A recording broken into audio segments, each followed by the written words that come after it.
안녕하세요. 역사가 뚫린다. 성경이 보인다. 역사 드라마로 있는 성경 신약편. 저희가 사복음서 예수님의 생애를 마치고 사도행전을 순차적으로 따라가면서 공부하고 있죠. 지난 시간에는 빌립, 일곱 집사 가운데 한 명인 빌립의 사역에 대해서 공부했습니다. 스테반의 순교 이후 복음이 예루살렘과 유대 땅 안에 갇혀있던 이 복음이 스테반의 순교, 그 사건을 분기점으로 해서 결국 사마리아를 거쳐서 땅끝까지 전파되게 되는 과정을 다루고 있습니다. 지난 시간에 빌립의 사역, 특히 빌립이 했던 사마리아 사역, 그리고 에디오피아 내시를 전도했던 이 사역의 의미가 무엇인가, 이 주제를 가지고 독자적인 영상에서 좀 심도 있게 다루었죠. 자, 오늘 살펴볼 주제는 바로 베드로의 사역입니다. 사도행전 9장 31절에서 11장 18절 성경 본문에 해당하는데, 자, 이 베드로, 사도행전의 저자인 누가는 이 가이사랴에 정착한 전도자 빌립의 사역에 대해서는 침묵합니다. 그리고 이 베드로를 주인공으로 펼쳐진 이 가이사랴에서의 사역에 포커스를 맞추고 있는데, 자, 베드로는 순회 전도 사역을 시작을 하죠. 자, 원래는 이제 예루살렘 모교회에 있다가 박해를 통해서 헬라파 유대인들이 흩어졌고, 그 중에 특히 이 빌립이 개척한 사마리아 교회를 요한과 함께 인준해 주기 위해서 떠났습니다. 그 이후에 곧바로 예루살렘으로 돌아오지 않고 루따 그리고 요빠, 가이사랴를 거쳐서 다시 예루살렘 교회로 돌아오게 되는데, 이 부분은 좀 지도와 함께 살펴보는 게 좋을 것 같습니다. 자, 예루살렘 모교회가 여기에 있습니다. 이 예루살렘은 바로 유대라고 하는 거대한 행정구역에 속해 있었고요. 자, 박해로 헬라파 유대인들이 흩어지고, 그 중에 특별히 빌립이 개척한 이 사마리아 교회 여기를 이제 인준해 주러 떠납니다. 요한과 함께 떠나죠. 그 이후에 돌아오지 않고 어디로 가는가? 바로 루따로 갑니다. 루따로 갔다. 루따는 오늘날 이제 여러분들 이스라엘을 가시면 이제 벤구리온 국제공항이라고 하는 곳에 통해서 들어가게 되는데, 지금의 벤구리온 국제공항이 있는 곳이 루따에 해당하죠. 이 루따 여기에서 중풍병자 애니아를 고쳐주는 사건이 나오죠. 그 이후 어디로 가는가? 바로 요빠로 갑니다. 요빠는 오늘날 예루살렘과 함께 거대 도시인 텔아비브라는 도시가 있는 곳이 바로 요빠이지요. 요빠에서 무엇을 하는가? 죽은 다비다를 살리는 사건이 펼쳐집니다. 그 이후에 요빠에서 베드로는 시몬 피장의 집에서 유숙하면서 하루 3번 유대인들의 율법에 따라서 기도를 하고 있었죠. 자, 이때 베드로가 시몬 피장의 집에서 기도하던 중 보게 된 환상이 있습니다. 우리가 아는 대로 하늘에서 유대인들이 절대 먹으면 안 되는 이런 것들이 막 위에서 내려오는 거예요. 이것을 이제 먹지 않겠다 하니까 이것을 주께서 깨끗하다 한 것을 이제 더럽다 하지 말라 그러면서 3번 환상이 보여지고, 그 이후에 어떻습니까? 가이사랴에 사는 이 고넬료가 보낸 하속들을 만나게 되고, 그리고 결국 이방인의 집인 고넬료 집이 있는 가이사랴로 가게 되는, 그 성령님께서 중재하셔서 당시 요빠였던 이 베드로, 당시 초대교회 수장이었던 베드로와, 그리고 가이사랴, 당시 유대 땅을 이제 압제하고 있던 로마가 보낸 그 백부장과의 만남, 어떻게 보면 성령님의 중재하심이 없으면 도저히 만날 수가 없는 그런 만남, 그 만남에서 이제 중요한 사건이 펼쳐지는데, 자, 여기서 이제 우리가 살펴봐야 될 굉장히 중요한 주제가 바로 이후 사도행전의 스토리 전개를 이해하려고 할 때 반드시 알아야 되는 중요한 포인트, 요것을 여기서 한번 다뤄보려고 한다는 것이죠. 자, 그게 무엇인가? 바로 왜 하나님은 이때 빌립이 아니라 베드로를 고넬료에게 보내셨을까? 자, 어떻습니까? 이 가이사랴에는 누가 있었습니까? 고넬료도 있었지만은 바로 빌립, 당시 전도에 있어서는 특별한 은사를 갖고 있던 빌립, 이 빌립이 박해를 피해서 어떻습니까? 예루살렘 모교회를 떠나서 사마리아를 거쳐서 에디오피아 네시를 전도하고 그리고 아소도를 거쳐가지고 가이사라, 이 가이사라에 정착하고 있었어요. 빌립이 바로 이 가이사라에 있었다는 거예요. 그러니까 고넬료는 또 가이사라에 있던 백부장이었죠. 그러니까 이 고넬료에게 전도하기 위해서 빌립을 보내는 게 훨씬 거리적으로도 시간적으로도 어떤 가성비가 있다는 거예요. 가성비. 하지만 성령님께서 어떻습니까? 당시 요빠에서 기도하고 있던 이 거리상 한 48km나 되는 상당히 먼 거리에 있던 요빠에 있던 이 베드로를 보낸다는 거예요. 베드로를 보낸다는 거예요.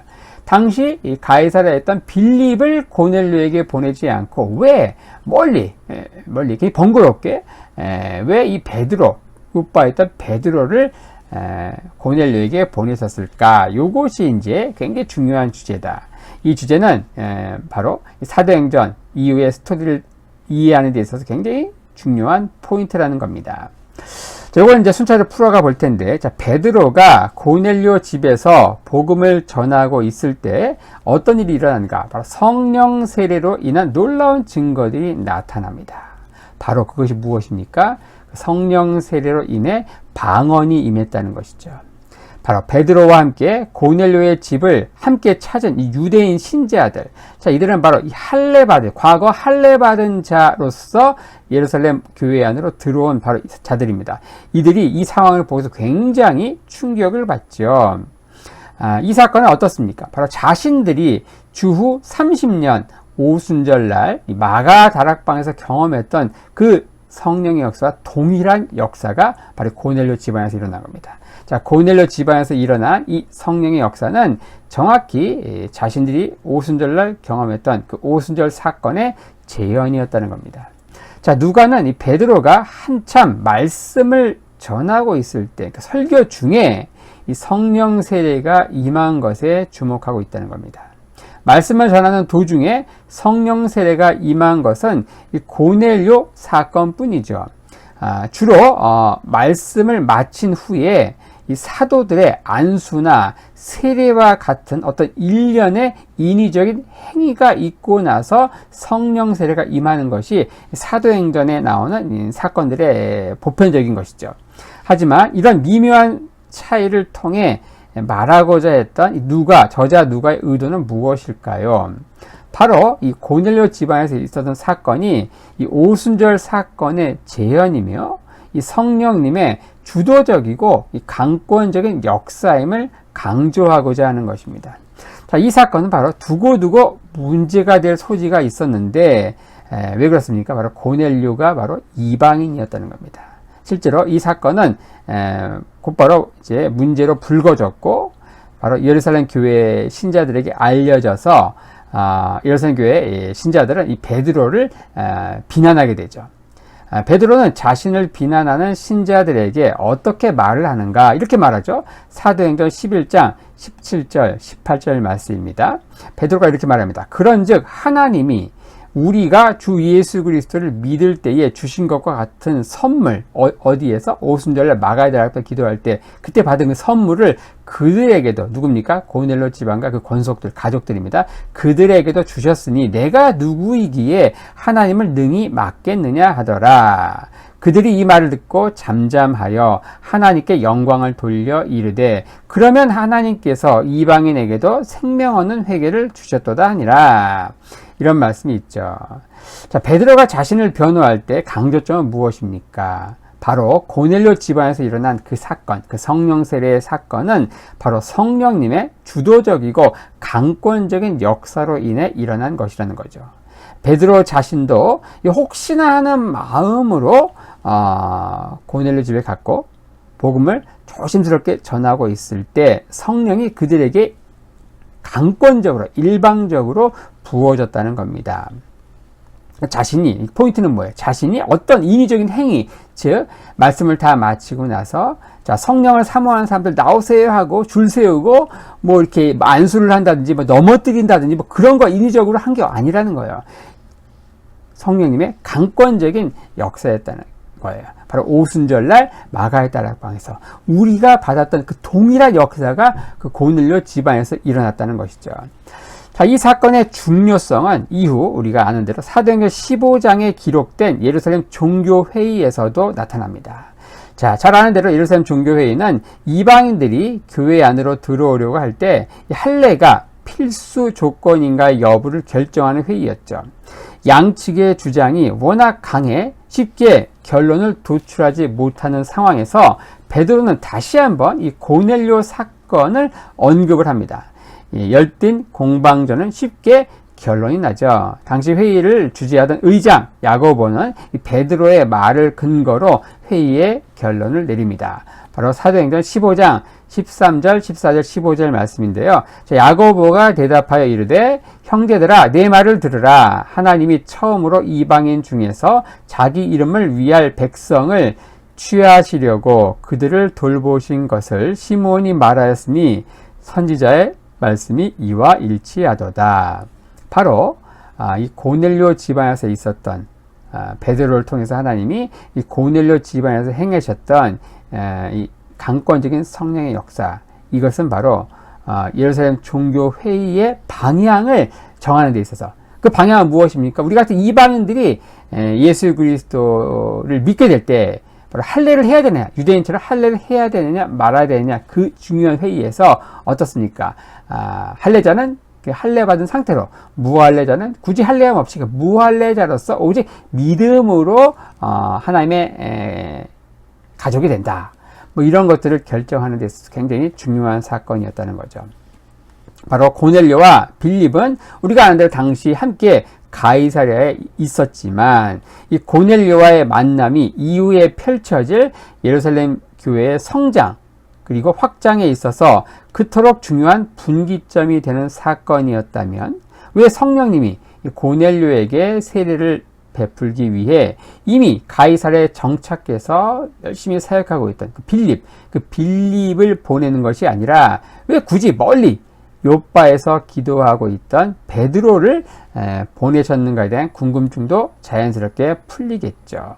당시 보수적인 예루살렘 교회의 상황, 그리고 최초의 종교회의를 소집해야 할 이방인의 할례 문제를 처리하는 데 있어서 중요한 그 변론의 근거가 되는 게 바로 고넬료 집안에서 있었던 이 사건이라는 겁니다. 그래서 하나님은 그래도 이 평신도였던 빌립보다는 당시 초대교회 예루살렘 교회의 중요한 기둥, 뭐 3명의 기둥을 얘기하지만 그 중에 탑 오브 탑이었던 이 베드로, 중요한 기둥이 베드로를 보내셔야만 어떻게 말빨이 서는 거예요. 바로 예루살렘 종교회의에서 베드로의 말이니까 그걸 근거로 의장이었던 야고보가 그 중요한 그 결정을 하게 되었다는 것입니다.